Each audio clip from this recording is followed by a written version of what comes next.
Hai Sobat Hati yang Gembira, selamat malam.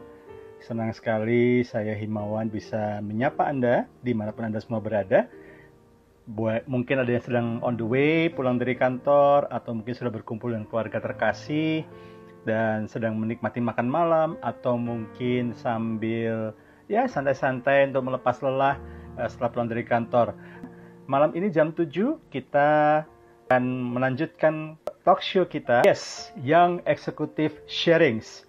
Dan sebagaimana minggu-minggu sebelumnya, saya mengundang rekan-rekan saya, anak-anak muda, orang-orang muda yang sudah punya value, sudah punya prinsip, sudah punya pengalaman yang luar biasa untuk berbagi dengan Sobat Hati yang Gembira. Malam hari ini kita akan ketemu lagi, kenalan lagi dengan satu orang lagi gitu yang luar biasa juga dalam usia yang relatif muda.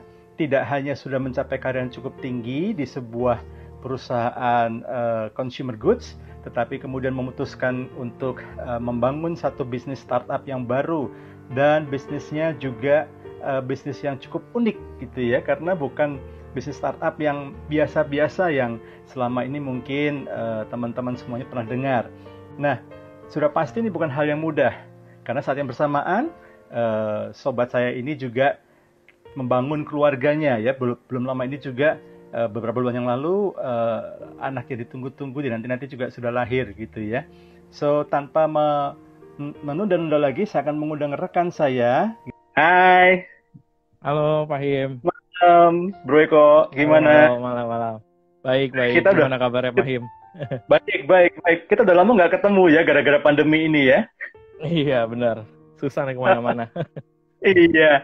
Tapi gimana, Bro sendiri dengan keluarga oke ya? Aman sih, aman. Ya puji Tuhannya aman, nggak ada apa-apa sih. Pak Him aman semua? Oke, aman semua, saya keluarga juga sehat lahir dan batin. Kata teman saya sekarang ngomongnya harus gitu, sehat lahir dan batin gitu ya. Oke, Bro Eko, Iya, benar. kita harus saling kenal, tapi mungkin dari Sobat Hati yang Gembira yang mengikuti IG Live malam hari ini belum semuanya mengenal Bro Eko. Mungkin bisa cerita sedikit tentang Bro Eko gitu ya, dan kemudian sudah berkeluarga dan kemudian apa yang ditekuni saat ini. Silahkan Bro Eko. Oke. Thank you buat Pak Him, buat waktunya bisa boleh sharing di IG-nya Hati Gembira. So sebelumnya salam kenal dulu buat teman-teman yang join, yang nonton dari Hati Gembira.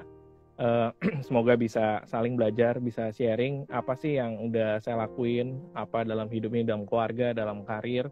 Karena udah kenal Pak Him tuh udah lama, mungkin udah 10 tahun lebih kali ya Pak Him ya, lebih waktu benar. di Tangerang. Ya. Jadi mungkin kenalin diri dulu. Jadi nama saya Eko. So saya udah berkeluarga. Saya udah berkeluarga 5 tahun. Dulu kuliah di Bandung, tapi sebenarnya orang Jakarta. Terus kemudian saya karir di salah satu FMCG multinasional. Terus kemudian memang betul kata Pak Him, saya resign dan memulai usaha baru. Jadi sebenarnya masih belajar lah untuk usaha segala macam. Jadi profil singkatnya sebenarnya baru belajar menjadi entrepreneur lah, sebenarnya seperti itu sih. Wow. Itu mungkin perkenalan singkatnya Pak Him. This is Bro Eko that I know. Selalu rendah hati, selalu modest gitu ya. Wow, luar biasa. Nah, Bro, saya yakin kalau ngobrol menggali Bro Eko dengan dalam, kita bisa selesai talk show jam 12 malam gitu ya. Khawatirnya kita ngobrol cuma tinggal berdua doang. Viewersnya udah pada pergi satu-satu. Iya. Mungkin let's call it this is part 1 gitu ya. Kita janjian dulu akan ada part 2 gitu lain waktu ya. Oke, Bro Eko. Mungkin tidak banyak Sobat Hati yang Gembira yang mengenal Bro Eko. Waktu menjadi eksekutif muda itu kan diawali bukan dengan Bro Eko ngasih lamaran kan, tapi dengan mengikuti satu kompetisi gitu ya. Bisa cerita sedikit nggak waktu ikut kompetisi itu, maksudnya what drives you? Apa yang membuat Bro Eko kok mau ikutan kompetisi itu? Dan kemudian apa sih yang dipetik dari pengalaman-pengalaman mengikuti kompetisi itu, Bro Eko? So memang mungkin tepatnya 2011 kali ya. Jadi udah berapa tahun tuh? Wah, udah 9 tahun ya. Udah 9 tahun berkarir memulai bisnis. Jadi dulu saya kan kuliah di Bandung. Jadi saya ambil jurusannya teknik sipil di Unpar Bandung. Passionnya saya memang di leadership. Jadi saya aktif banget ikut organisasi dari SMA, dari SMA lah, literally banyaknya di SMA jadi ketua OSIS.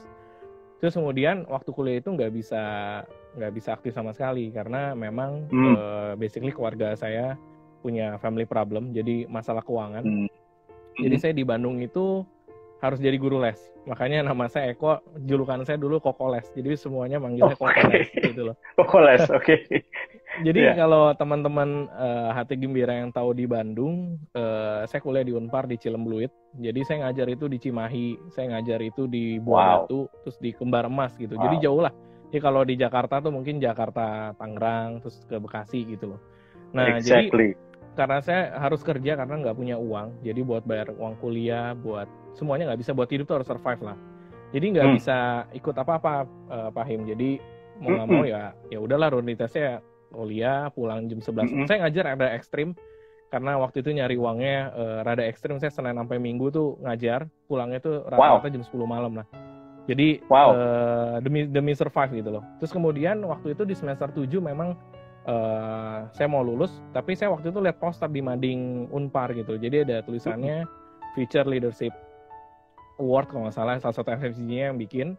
Terus akhirnya ya saya iseng-iseng saya daftar. Saya ingat waktu daftar aja juga saya bolos karena saya nggak lapor ke kuliah gitu. Jadi pikir ribet lah nanti administrasi segala. Jadi memang ya udah sendiri aja gitu loh. Jadi daftar, terus kemudian kalau nggak salah tuh ada aplikannya jadi ada 1000-an lebih gitu kalau nggak salah 2011. Sorry, di Jakarta atau di Bandung waktu itu apply-nya? Untuk apply-nya itu di Bandung, jadi kemudian saya seleksi Bandung dulu, baru sampai di Jakarta. Akhir di Jakarta.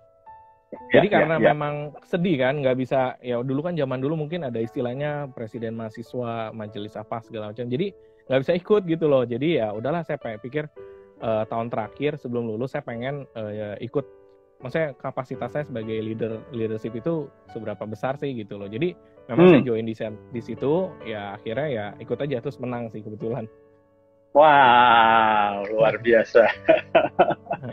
For sure bukan kebetulan sih. So diawali dari satu kesulitan keterbatasan finansial, lalu kemudian menyibukkan diri dengan pekerjaan jadi guru les gitu ya. Ini dari sini juga Sobat Hati yang Gembira juga bisa melihat gitu ya, bahwa siapa bilang orang yang terbatas secara finansial nggak bisa sukses. Siapa bilang orang yang terbatas finansial itu nggak punya peluang untuk berhasil. Ini buktinya gitu ya Bro Eko, benar-benar memanfaatkan waktu yang ada. Tapi memang ekstrim sih ya, ekstrim gitu ya. Tapi kalau memang waktu itu memang you put your mind to it dan memang bisa atur waktu, nggak masalah. Tapi boleh saya tanya ini Bro Eko, tadi bilang pulang kurang jam 10 malam. Terus kapan belajarnya, kapan bikin papernya, belum lagi waktu skripsi, gimana tuh Bro? Jadi memang karena limitnya itu, ya misalnya push the limitnya itu emang rada ekstrim ya. Jadi ya otomatis ya kuliah ya ikutin aja yang penting-pentingnya dicatat. Ya otomatis ya nggak bisa kayak yang lain, teman-teman lain kan mungkin bisa main, bisa ngobrol hangout, ya saya nggak bisa. So jadi kuliah ya mau nggak mau duduk depan. Ya tapi layaknya mahasiswa saya juga nggak rajin-rajin banget kok. Jadi kalau ada, saya biasanya kerja kelompok ya udah saya nebeng, saya lihat soalnya, belajar sendiri, ya udah pulang udah capek ya saya istirahat. Jadi ya ngakalin waktu aja sih, Pak Him. Oke. Jadi ceritanya juga mungkin sempat nitip absen juga kayak gitu-gitu nggak? Oh iya dong, jelas. Itu kayaknya dunia masa seperti itu ya. Kayak saya juga dulu gitu, ngaku terus terang juga, saya juga gitu juga soalnya. Anyway, but you made it gitu ya. Dari prosesnya, maksudnya dari registrasi, kemudian ikut tesnya, lalu kemudian lulus, langsung diterima kerja kan dalam kondisi masih kuliah atau gimana nih Bro Eko? Jadi mungkin cerita dikit ya. Jadi waktu itu saya ingat waktu ikut lomba. Jadi memang itu dari 1000-an, terus di seleksi makalah, kita sempat FGD juga, forum group discussion, terus by call, terus sampai 50 besar, sampai terakhir 20 besar. Jadi memang sistemnya itu mereka akhirnya kayak semi karantina gitu di Sentul kalau nggak salah. So akhirnya jadi penilaian itu ada 14 kategori, mereka scoring gitulah kayak IPK gitu, nanti angka yang paling besarnya jadi juara. Jadi memang nggak subjektif mereka itu. Jadi kebetulan saya menang di sana dan memang ikut tuh waktu itu luar biasa kaliber sih. Jadi kayak presiden mahasiswa UI, ITB, Wow. UGM. Jadi mereka sering menang di Jepang, menang di terus pertukaran pelajar Harvard gitu. Saya sih kalau ditanya modalnya cuma kokoles aja sih. Kalau waktu itu sempat ditanya kamu modalnya apa? Saya bilang ya saya cuma kokoles gitu karena ya memang nggak punya kesempatan untuk ikut join seperti itu. Nah habis itu puji Tuhan juara 1. Kemudian waktu itu saya ingat kalau nggak salah September gitu ya, kalau nggak salah Agustus September.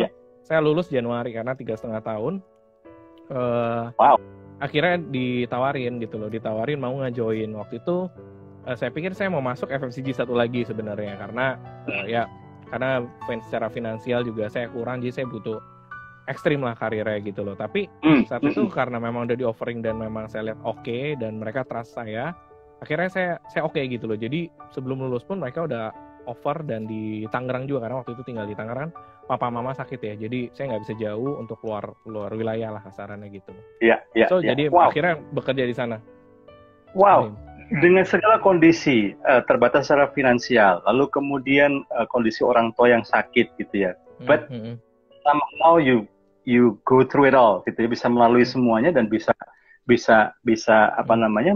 tidak hanya juara di kompetisi ini, tapi juga masuk diterima dalam satu perusahaan yang jelas bukan perusahaan kecil.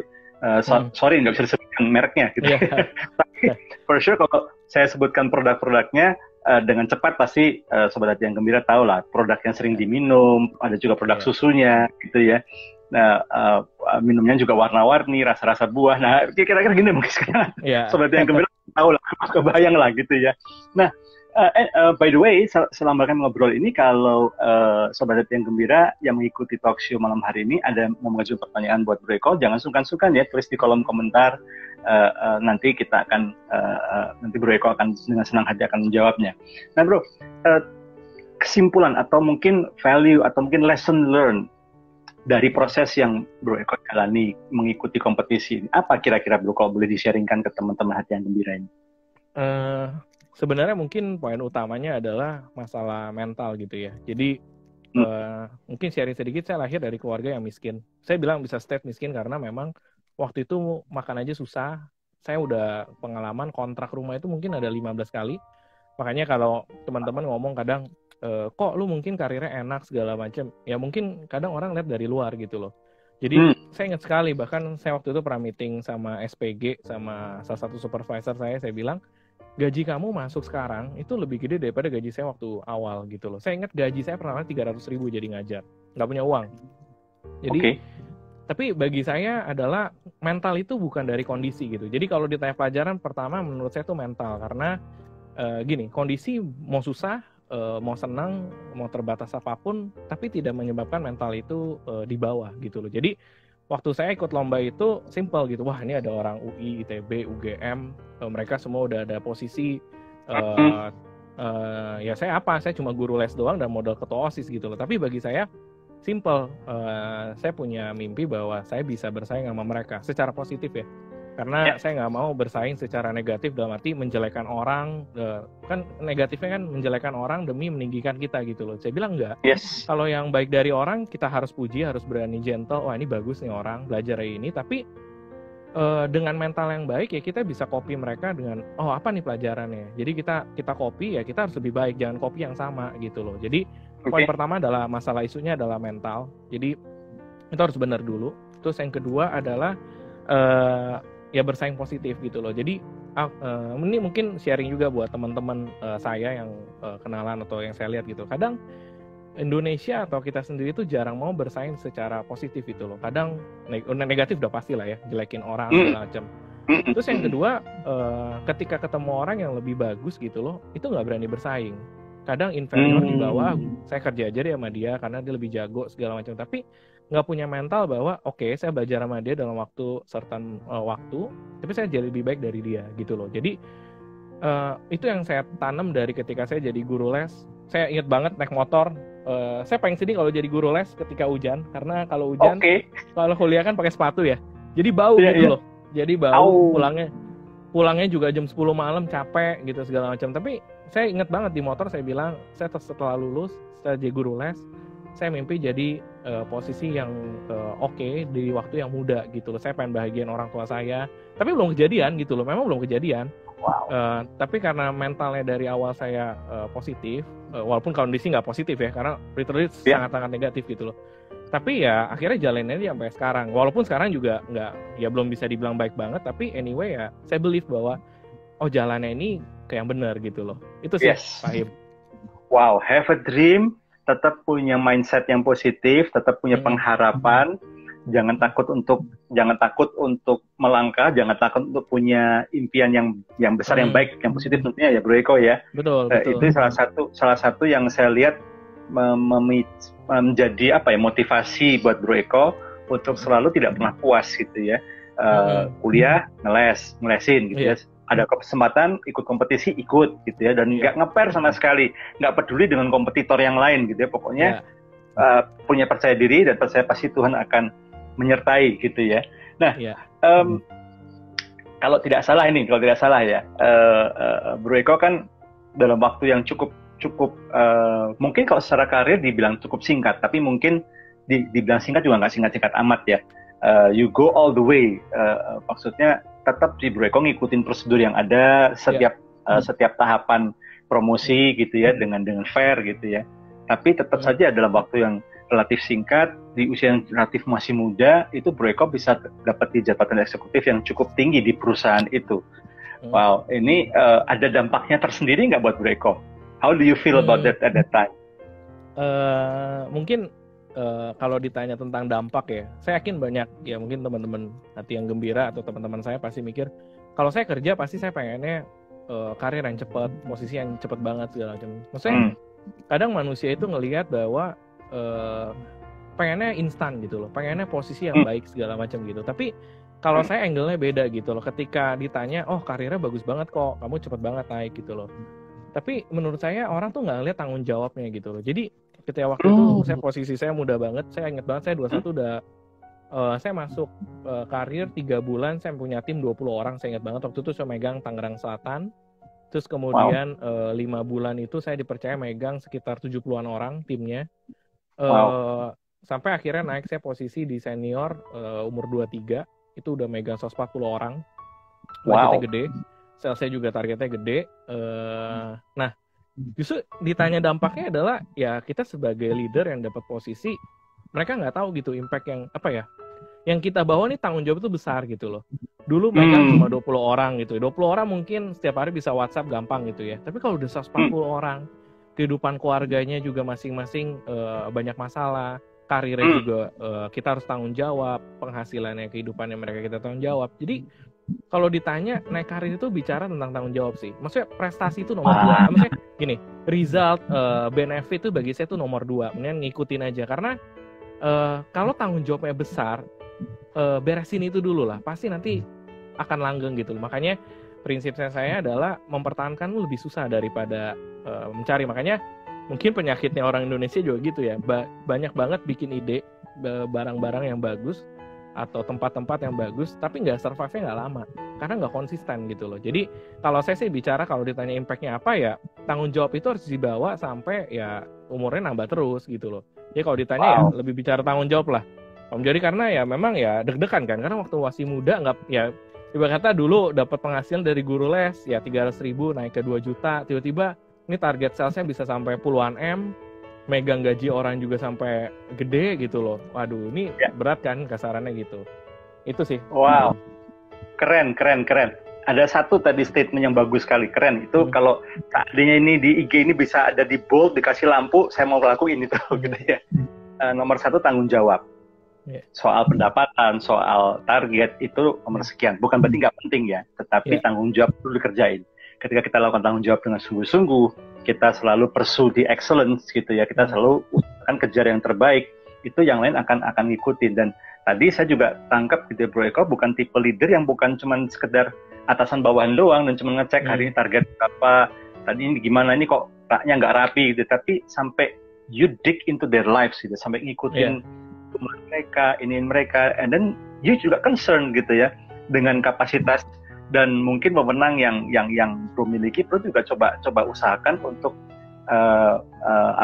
menjadi salah satu channel untuk ya at least meringankan beban mereka. Mungkin nggak bisa mencukupi semua kebutuhan mereka, tapi at least meringankan mereka sebagai bentuk kepedulian dan sebagai atasan. Karena kalau saya simpulkan ya, Bro punya prinsip kalau staff itu sejahtera maka dia akan perform well, gitu ya. Wah, keren. Wow. Di usia muda, oke. Kita sama-sama tahu lah kalau di dunia persilatan, di dunia karir itu sangat-sangat keras gitu ya. Tapi kan Bro Eko juga ngomong kan kalau persaingan itu persaingan yang sehat, kan ada juga persaingan nggak sehat, sering menjatuhkan. Dan kalau di dalam dunia karir sudah pasti pekerjaan, apalagi makin tinggi satu posisi, itu istilahnya makin tinggi satu pohon itu terpaan anginnya makin kenceng gitu ya. Makin sisinya dari Bro Eko itu juga pasti pressure-nya juga makin kenceng, terutama bagi mereka-mereka yang merasa dilangkahin, dibalap karirnya oleh Bro Eko. Pasti ada yang gini-gini nih, karena saya juga pernah kerja di sekuler gitu ya. Lagi dari mungkin posisi-posisi di atas yang, waduh, ini kok cepat banget anak muda nih. Jangan-jangan ntar saya kegeser nih. Pressure seperti itu mungkin pernah Bro Eko hadapi ya. Iya, betul. Pasti paham, karena ya ibarat kata sebenarnya gini, di dunia karir itu mau karirnya cepat, mau karirnya sama, karirnya di bawah gitu loh, pasti ada orang bilang, wah kerja ini politiknya capek nih, segala macam. Jadi itu sih menurut saya tuh udah pasti nggak dihindarin gitu. Jadi waktu saya naik karir gitu pasti saya nggak tahu tuh ada, tapi mungkin ada gitu ya, cuma saya nggak mau pusingin gitu, mau suka nggak suka. Tapi menurut saya simple gitu loh. Jadi ketika saya waktu itu naik, saya punya prinsip kayak gini, pasti ada sesuatu yang mereka mempertanyakan kan, kenapa nih si Eko kok bisa cepat naik, kenapa kayak gini, atau itu banyak lah, bahkan ada waktu itu ada gosipnya saya deket sama ya CEO segala macam gitu loh, keluarga saya gimana gitu loh. Jadi pilihannya dua sebagai responnya, saya menjadi musuhin dia, saya balas lagi, mumpung saya posisinya lagi bagus, saya sebarin gosipnya segala macam, atau saya ngerangkul mereka gitu. Jadi waktu itu saya mengambil actionnya gini, simple. Saya paling nggak suka kalau saya dibilangin A, tapi sebenarnya kenyataannya saya ngelakuin B gitu loh. Jadi akhirnya saat itu ya saya gentle, saya datengin, saya ngobrol. Prinsip saya gini, saya naik karir ini based on quality, bukan karena subjektivitas gitu. Jadi ya saya bikin pakai kinerja, dan memang waktu itu saya sengaja ngerangkul gitu. Jadi banyak beberapa project saya moving gitu loh, saya pindah-pindah ke si A, si B, si C. Tujuannya cuma satu, bahwa mereka tahu saya ini layak naik. Karena bagi saya adalah saya nggak pengen saya naik karena ya gosip tadi itu. Jadi setelah mereka tahu bahwa oh ini orang bener nih, kerjanya emang bener, layak, kreditnya saya bagi bareng gitu loh. Kreditnya saya bagi bareng ya, akhirnya mereka jadinya respect. That's why makanya saya demen jadi leader bukan not by fear, tapi by respect gitu loh. Karena gini, banyak orang mikirnya itu mau bisnis, mau karir, mau apa, itu short term. Saya mikirnya long term. One day saya pasti butuh dia. One day saya pasti butuh, begini. Itu bukan masalah kerjasama juga di karir, tapi kehidupan juga. Tadi Pak Him ngomong bahwa saya mikirin sampai kehidupan mereka segala macam. Nah, mungkin aku bagi sedikit masalah prinsip hidup gitu ya. Prinsip hidup saya yang paling utama adalah, pertama bagi saya adalah konsistensi. So, dalam hidup ini saya ngeliat banyak banget sesuatu yang rada aneh gitu ya. Jadi nggak tahu nih, mungkin teman-teman dari Hati Gembira pasti juga punya pengalaman. Jadi bagi saya kehidupan itu kan pasti ada yang berkeluarga, pasti ada pertemanan, pasti ada karir atau bisnis. Mungkin ada orang yang aktif di dunia spiritual gitu ya, mau gereja, mau di masjid atau di apapun, lembaga sosial atau apapun. Tapi saya jarang ngeliat orang yang konsisten. Dalam arti gini, cara dia berteman, cara dia berkeluarga, misalnya memperlakukan suami atau istri atau pacar, cara dia memperlakukan orang tua, cara dia melakukan partner atau tim di bawah, itu sama, konsisten. Saya ngeliat itu banyak orang berbeda. Ketika mereka di lembaga agama, baik sekali, mukanya tuh udah kayak malaikat. Tapi ketika mereka bekerja, mereka mempressure tuh seperti bukan partner lagi gitu loh, kayak atasan dan bawahan gitu loh. Atau sebaliknya ketika mereka berkeluarga, dia nggak jujur nih sama istrinya atau sama suaminya. Nah, saya tuh nggak bisa. Jadi bagi saya hidup itu harus konsisten. Ketika kamu menjadi berkeluarga, cara kamu berlakuin teman, cara kamu melakukan itu dengan partner, itu harus sama. Artinya konsisten gitu loh. Jadi kan nggak lucu kalau kamu baik sekali di suatu poin, tapi di poin yang lain kamu nggak sama gitu loh. Berarti kan hidupnya kan topengnya banyak ya. Nah itu prinsip saya sih Pak Him. Jadi that's why makanya ketika saya bekerja di company yang lama, saya anggap semua partner. Jadi ketika saya bisnis, tim saya ada yang pergi gitu ya, maksudkan mereka kerja atau bisnis, ketika lebih baik dari company saya, ya saya doakan dia lebih sukses dari saya. Karena bagi saya adalah ketika dia berhasil, saya juga berhasil gitu loh. Justru banyak orang paradoksnya adalah ketika bekerja baik banget, terus orangnya keluar jadi musuhan, atau kebalikan, giliran lagi di company itu bencinya setengah mati, gosipin setengah mati, ketika keluar tuh jadi teman sejati. Padahal kan nggak boleh gitu loh. Simple, harusnya dia bekerja di company maupun keluar sama dong. Itu loh. Jadi itu prinsip yang saya bawa. Makanya jadi kalau ditanya tadi tekanan ya fine gitu. Semuanya juga jadi at the end of the day ya jangka panjang jadi temen sih. Gitu loh, Pak Him. Wah, keren. Wow, keren banget filosofinya. So, jangan pakai topeng. Be as you are, dimanapun situasinya, bagaimanapun kondisinya, mau dikerja, mau tetap sebagai as a coworker, sebagai rekan kerja, atau ketika sudah bukan rekan kerja pun juga masih hubungan baik gitu ya. Dan bahkan sampai di rumah gitu ya. Kalau di kantor jadi orang yang alive gitu ya, hidup, ramah dengan orang-orang, tapi begitu di keluarga kok beda banget gitu, pasti ini bukan juga. So be as you are dimanapun Anda berada. Keren banget. Wow. Well actually dengan karir begitu cepat kan banyak orang nih lebih suka zona nyaman ya. Yeah. Udah karir, udah enak gitu ya, udah mapan. Tapi Bro Eko di tengah-tengah keberhasilan di situ, you call it quit, istilahnya bukan quit nyerah gitu ya, tapi Bro memutuskan untuk istilahnya gini, keluar dari zona nyaman dan kemudian start something yang new gitu ya, sesuatu baru, sebuah startup. Nah, apalagi konsepnya unik gitu ya. Nah, pasti boleh nggak Bro Eko share tantangan-tantangan awal ketika mau memulai bisnis ini gitu ya. Karena saya tahu bisnis startup ini Bro Eko ini juga selain harus dapat investor, juga harus dapat klien-klien juga. Gimana nih Bro Eko? Kalau tantangan sih poin pertama kasarannya ini ya. Jadi gini, waktu kerja mentalnya itu beda karena uangnya uang company. Yes. Jadi kamu bekerja mau ngerugiin company atau apapun masih aman karena anggarannya aman segala macam. Tapi kalau udah bisnis itu beda. Duit sepeser pun duit kamu, bahkan duit orang, duit investor. Basically startup saya kan difunding oleh investor gitu. Jadi kita harus pertanggungjawaban duit mereka. Kita nggak boleh foya-foya segala macam. Itu duit bersama lah kasarannya gitu. Jadi tantangan pertama adalah mengelola keuangan gitu ya. Jadi dari awalnya bisa banyak keluaran spend segala macam, ini udah nggak bisa gitu loh. Bahkan tantangan keduanya adalah berhubungan juga tentang realistis sama idealis. Wah, ketika ini saya sharing aja gitu. Ketika dapat fund gede, wah pengennya bajak orang yang bagus, hire orang yang bagus, terus kantor yang oke segala macam. Ternyata itu antara kebutuhan sama ego itu tuh ternyata tuh seolah-olah harus sama gitu loh. Padahal kalau bisnis itu yang paling penting adalah kebutuhannya dulu gitu loh, jangan diberesin. Karena kalau pakai ego ya nggak jalan nih kasarannya gitu. Nah terus kedua ya memang keluar dari zona nyaman itu ya nggak gampang sih. Karena kan ya kalau karir kan semuanya fasilitasnya oke ya, dari insurance, mobil segala macam, gaji udah stabil. Tapi kalau udah bisnis ya bahkan ya kita jatuh bangun besok kita nggak tahu gaji orang seperti apa gitu loh. Jadi itu sih paling. Dan kedua nih terakhir saya ngomong tantangannya adalah ini buat teman-teman yang mungkin mau mulai bisnis gitu ya. Saya mungkin banyak sharing tuh sudut pandang yang beda sama yang lain gitu. Kalau kita bisnis itu akan tahu siapa teman siapa enggak. Simple. Kasarannya gini. Jadi buat teman-teman yang kalau ada teman yang usahanya bisnis yang masih minta gratis, yang masih minta promo, bagi saya itu nggak mensupport teman-teman yang mau mulai usaha. Justru namanya teman, ketika bisnis, jangan pernah minta promo, jangan pernah diskon. Kasih lebihan. Harga berapapun beli. Karena menurut saya kalau kamu teman, kamu bisa mensupport dia lebih baik gitu loh. Nah ketika mulai usaha, wah ternyata beda. Mungkin rekan kamu yang kamu percayain, teman-teman kita yang dulu kelihatannya karena karir deket sama kita, butuh kita gitu loh.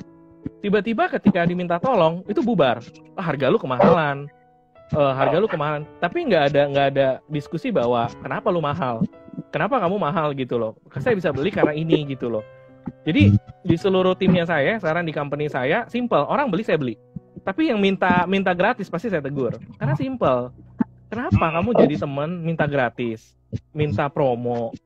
Ya itu yang salah gitu. Justru kalau kamu benar, kamu support dia. Gitu loh kasaran. Itu sih, Pak Im.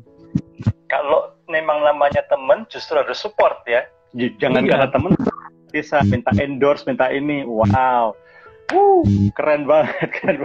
It's really mind blowing dan benar-benar ini jungkir balikan mungkin beberapa konsep yang selama ini banyak followers dari Hati yang Gembira sudah sering dengar atau sudah miliki gitu ya. Nah, di saat yang bersamaan gitu ya. Ini bangun karir, bangun relasi juga. Dan sekarang jadi istrinya Bro Eko gitu ya. Bangun keluarga. Yeah, I know it's bukan, it's okay if you feel uncomfortable to share, it's okay. Tapi ada pressure dari pekerjaan, dari starting the business ini yang akhirnya terimbas ke masalah keluarga.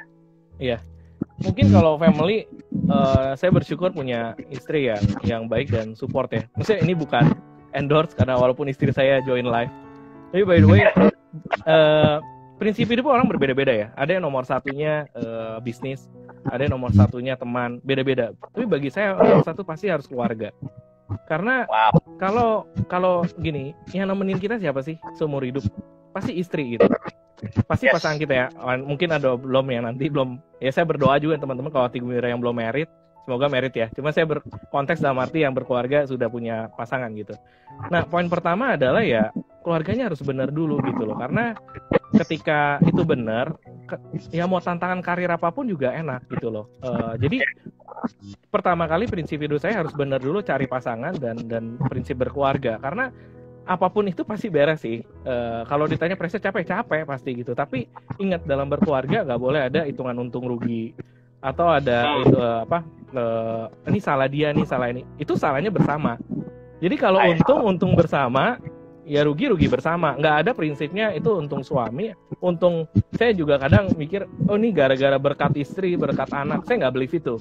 Bagi saya berkat itu harus bareng, gitu loh. Harus sama, gitu loh. Jadi ketika ada masalah, baik di family atau di karir, ya jadinya aman. Makanya kalau tim saya punya masalah di keluarga, biasanya saya suruh pulang dulu sih. Kamu beresin dulu keluarga. Kalau kamu benar keluarga, pasti kerja kamu benar. Intinya simple sih kayak gitu. Jadi kalau tanya keluarga, aman sih saya, Ahim. Ini beberapa followers kita, waduh siap, besok saya cari istri langsung. Waduh, ada yang sedih banget gitu ya. Waduh, luar biasa. It's a good value gitu ya, bahwa bagaimanapun juga, sesibuk apapun dari kantor, sesibuk apapun kita bangun bisnis, at the end of the day, siapa sih nemenin kita? Ya kan, ketika kita kecapean, ketika mungkin bisnis kita up, ya kita disarain dengan siapa? Atau ketika bisnis kita down, kita mau nangis bareng dengan siapa ngasih kekuatan kita gitu ya, itu pasti pasangan kita. So nomor satu tadi Bro Eko bagus banget, cari pasangan dulu yang benar gitu ya. Pasangan hidup yang benar itu artinya ya pasangan yang sudah siap untuk bukan cuma siap bahagia sama kita, tapi juga siap susah sama kita gitu ya. Dan kemudian sudah pastilah ketika sudah berumah tanggalah dengan benar gitu. Jadi jangan cheating, jangan bohongin istri, bohongin pasangan, gaji pokoknya doang yang dikasih, komisinya tahan, padahal komisinya lebih gede, itu jangan gitu. Oke. Nah, Bro Eko, mungkin aku seneng banget ini ngobrol gini, tapi like I said in the beginning, di awal-awal, ini baru part 1, to be continued, ya, akan ada sequelnya. Ada nggak kiat khusus buat viewers Hati yang Gembira saat ini yang mungkin tertarik untuk memulai bisnis baru, khususnya dalam startup? Maybe 1-2 tips praktis selain tadi yang mungkin Bro Eko sudah sampaikan. Ya, mungkin kalau ditanya tipsnya yang paling utama, bagi saya pertama itu adalah partner sih. Sama, that's why makanya kalau saya ngasih masukan atau apa, pasti semuanya inline dot-nya gitu. Jadi pentingnya konsistensi gitu. Jadi bagi saya simpel, kalau kamu berkeluarga, pasti yang utama kan pasangan partner. Kalau kamu berteman, kamu cari teman yang pasti yang benar gitu ya, mau susah senang bareng gitu loh. sama kayak bisnis gitu. Jadi poin pertama sih partner gitu loh. Ya saya bersyukur dapat partner yang saya ya happy saya sama dia gitu. Walaupun kita berdua sama-sama berbeda gitu. Jadi kita saling ngelengkapin lah. Perbedaan itu kan saling melengkapi itu. Jadi menurut saya tips pertama harus cari partner sih. Karena ini kan bukan bisnis yang bisnis 1 hari ya. Bisnis 1 hari, bisnis 5 hari, seminggu atau sebulan yang tutup gitu. Ini kan bisnis yang in the future bahwa kalau bisa ya sampai tua, sampai pensiun ya kita partner bareng gitu loh. Ngapain gonta-ganti sama kan? Kita juga berkeluarga kan nggak mau banyak gonta-ganti partner, nggak mungkin lah. Ya mungkin beberapa prinsip ada orang yang mau gonta-ganti partner, tapi by the way saya nggak bisa gitu loh. Sama juga di bisnis itu nggak bisa kalau partnernya satu, ya udah gitu jalanin gitu. Jadi poin pertama cari partner yang benar. Kalau bisa ya tipsnya juga cari yang capability-nya, kemampuannya berbeda. Jadi saling ngelengkapin, jangan yang sama. Misalkan saya jago sales, partner saya jago sales, itu udah pasti ribut. Kalau bisa cari bisnisnya, satu ngelengkapin A, satu ngelengkapin B. That's why itu partner penting. Terus yang kedua, menurut saya tentang mental sih. Balik lagi ke pertama, mental yang benar. Karena gini, bisnis itu nggak gampang. Bisnis itu susah lah. Kalau ditanya, mungkin teman-teman saya nanya gitu, kok enakan karir apa enakan bisnis? Saya akan bilang 100% karir. Karena aman, hari besok ya tenang-tenang aja gitu loh. Tapi kalau kita bisnis, itu nggak ada kepastian. Kayak COVID sekarang gitu ya. Ini semua bisnis lumpuh gitu loh. Orang mikir kasihan nih pekerja. Bagi saya, owner-owner itu juga kasihan loh. Mereka harus bertanggung jawab pada seluruh tim dan oke, timnya ada 20, tapi kalau berkeluarga ada 3 orang, itu 60 orang di belakang dia kan. Jadi menurut saya tuh punya mental yang benar dulu. Artinya ingat loh, kalau kamu bisnis, kamu bukan buat sendiri, tapi semua orang di bawah belakang kamu itu kamu harus jaga. So mentalnya harus benar gitu ya. Itu poin yang kedua, masalah mental. Yang ketiga, ya mungkin tipsnya adalah ya network ya. Artinya network itu yang benar, yang sehat, supaya kita bisa saling bantu gitu loh. Karena gini, kalau kamu stres, pasti kamu butuh teman, butuh mentor. Kadang orang bekerja itu kacamatanya kuda gitu loh. Saya bekerja, yang penting saya nyenengin atasan, ya sesekali deketin orang yang kepentingan saya, terus ya udah selesai keluar ya resign gitu. Nah makanya saya selalu bilang kalau kamu bekerja, kamu berteman, mikirin tuh long term. Karena one day bisa partner bareng. Kamu akan butuh dia, kamu akan minta tolong dia. Jadi kalau orang minta bantuan, kamu tolong. Gitu loh, maksudnya kayak simple, teman saya misalkan butuh bantuan, ya kita nggak perlu minta bayaran gitu loh, ngapain? Karena nanti jadi transaksional, kecuali profesional bisnis ya. Ya udah kita bayar, beli segala macam tuh ya profesional aja. Tapi kalau namanya pertemanan, saya ya itu dijaga. Jadi menurut saya tipsnya simple lah 3 ya. Karena kalau ditanya harus bisnis model, harus idenya bagus, bagi saya bisnis itu ide tuh bakal muncul terus sih. Ide itu terlalu banyak orang yang punya ide, jadi terlalu banyak orang yang punya ide kreatif segala macam, tapi orang nggak ada yang action dan nggak pernah konsisten. Jadi bagi saya ide itu pasti nomor bawah lah, karena nanti sama partner juga pasti punya ide baru, bisa jadi kayak bisnis yang tahun pertama, tahun kedua beda, gitu loh. Itu sih, Fahim. Wow, wah keren banget. I knew it, memang harusnya dari awal memang saya kontak Bro Eko dan kita bisa ngobrol-ngobrol dan but unfortunately untuk malam hari ini kita harus berhenti sampai di sini gitu ya, karena waktu yang terbatas.